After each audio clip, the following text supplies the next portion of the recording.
What's happening in Gaza is a Holocaust. And what is currently being designed by the Israeli government is the final solution to their Palestinian problem. And as a Holocaust survivor, my reaction is not in my name. Extermination, dehumanization, starvation, blockade, lack of water and medication, the destruction of the health service, the hunting down of doctors, the hunting down of journalists, safe places which turn out to be not safe at all, but traps, concentration camps, all this together makes a clear Holocaust. Clearly, all these elements are not in any way different from similar actions by the Nazis during the Second World War. Gaza is an open-air concentration camp. In a sense, it's an extermination camp because there is no way out other than dying through bombing or disease or lack of food. Only alternative is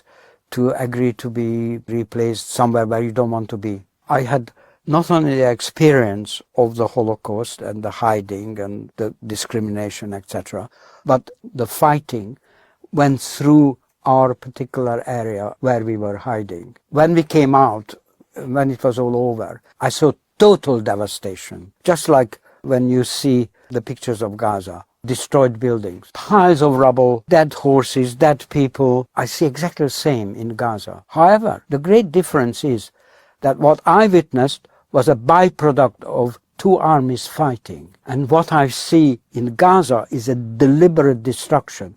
And I think it's a degree evil, greater evil than what I've seen.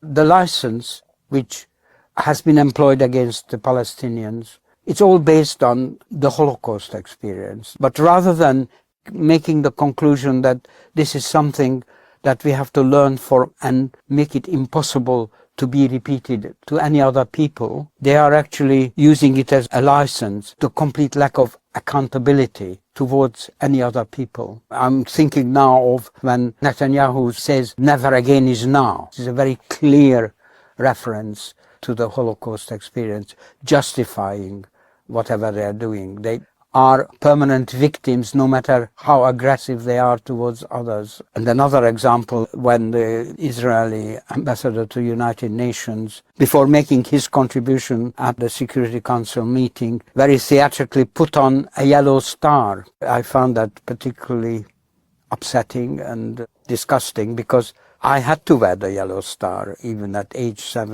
in 1944. But they continually making this connection and using this cover to acquire impunity, total impunity. And that is deliberate policy of the Zionists and the Israeli state. They create an increase of anti-Semitism the world over because they conflate Judaism with Zionism and their current policies. And as we know, a very large number of Jews who have a sense of justice are against it all. And yet they pretend to be speaking and acting on behalf of all Jews. It's amazingly damaging to Jewish people the world over.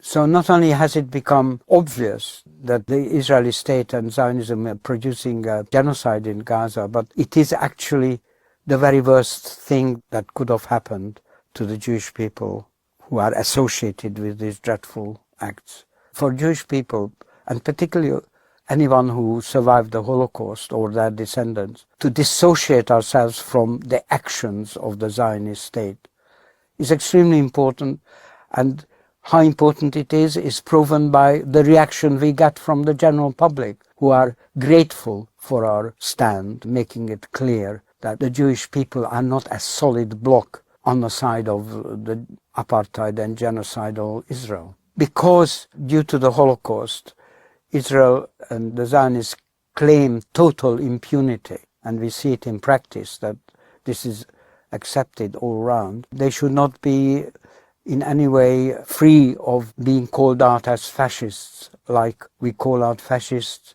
elsewhere where we see them. And sadly, Israeli policies are now driven by clearly fascist characters, Ben Gvir and Smotrich, amongst others. The comparison between the extreme actions of the Zionists and the Nazi regime has a long history. Albert Einstein and Hannah Arendt, in their open letter in 1948 in the New York Times, signed by many others as well, had already pointed out that the policies and beliefs of the Zionist organization Herut, which later morphed into the Likud party, had similarities in their ideology to the Nazis. If a comparison with the Nazi philosophies and practices was acceptable then, so soon after the Holocaust, it surely must be acceptable now, and we must protest against the taboo of not making any comparisons between the genocidal actions of Israel and the Nazi regime. This latest initiative of theirs of setting up a so-called humanitarian camp is just another concentration camp. Once entering it, and you are forced to enter it because there are no other places going to be left where you are free from being bombed. So once in that camp, you are not allowed to leave except, apparently, the plan is, except for a foreign country. Supposing you don't want to leave, the conditions inevitably were so awful in these camps because they are overcrowded. There will never be adequate medical services available. So there will be slow diminishing of numbers by wastage and death through deprivation. It's a clear case of genocide. And the parallel is obvious with Nazi camps. Some Nazi leaders, well known for being kind to animals, and because the Jews regarded by them as human animals, they're going to be, like they would be to animals, humanitarian in executing the complete extermination. For example, by trying to avoid them knowing about their fates early enough so that they don't suffer anxiety. This was their kind of humanitarian approach to camps. So it's not a new concept, this kind of humanitarian camp idea. Once you are set upon an ethnic cleansing and a destruction of a people, it's inevitable that you have to prepare it with dehumanization of your subjects whom you're going to perpetrate all this on. Otherwise, you wouldn't get cooperation from anybody in executing this plan. I think the drip effect of being brought up in these conditions distorts people's views both intellectually and emotionally. How many civilians have been killed in Gaza, from what you know? Who gives a shit? Okay, but don't you feel like, for example, children? Children grow up to be Arabs. And I found that, sadly, even a part of my family which suffered the Holocaust and ended up in Israel had been completely reformed by this propaganda. This even affected the cousin who was a teenager during her deportation to Auschwitz and was put to work in warehouses where they were sorting the clothes of those who were killed in the gas chambers. And on one day she had to sort her own parents' clothes, which must have been an enormous trauma. Eventually she came back, she survived. And when I met her in Haifa, I found her racist, completely racist, just like all the others. And frankly, I found it almost incomprehensible that somebody with that experience is still was prey to this propaganda. Any comparison between what's happening in Gaza and the genocide there and the Holocaust, World War II, and any denial or prohibition of a comparison is a taboo which must be broken, because it's quite clear and it's declared by the leadership of the Israeli government that the aim is ethnic cleansing and extermination. אנחנו משמידים את כל מה שעוד נשאר מהרצועה ולא משאיר אבן על אבן. אני אומר לכם, פשוט תסתכלו על הסרטונים של מה שקורה ברצועת עזה. במשך 1.5 חודשים לא הכנסנו סיוע הומניטרי לרצועת עזה. האם הייתי רוצה להימנע בכלל מהצורך להכניס גרגר לרצועת עזה? גם לא לאזרחים? יכול להיות. גם מים אנחנו לא צריכים לתת לרצועת עזה. אנחנו מפרקים את עזה ומשאירים אותה כאויי חרבות עם הרס מוחלט וחסר תקדים בעולם, והעולם עוד לא עוצר אותנו. If we witness what is going on daily, the continuous murdering of the Palestinian civilian innocent population, witnessing all that and not protesting or looking the other way is making us accepting a virtual rebirth of a fascist regime, then we have to resist it in order to be on the right side of history. And with regard to Netanyahu, he kind of impersonates all that. He is obviously a war criminal, as it has been established, but we mustn't make the mistake of thinking that it is simply to do with Netanyahu, because the leadership all around him, and unfortunately a majority of the country, are of the same mind. If you gave me a button to just erase Gaza, every single living being in Gaza would no longer be living tomorrow, I would press it in a second. I would press it right now. Give me that button and press it right now. There you go. And I think most Israelis would.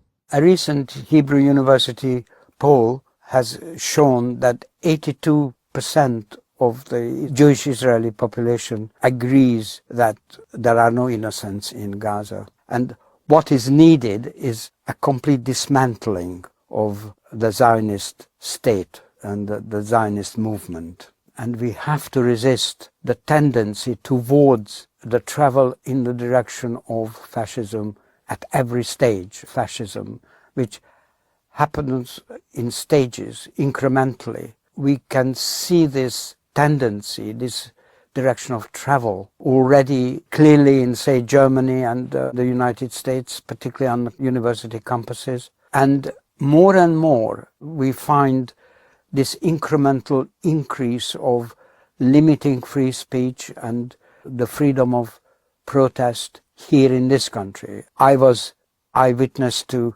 how the leader of Stop the War Coalition was treated. Suddenly, the police converged on him as if by an order and very violently knocked him down and piled on top of him.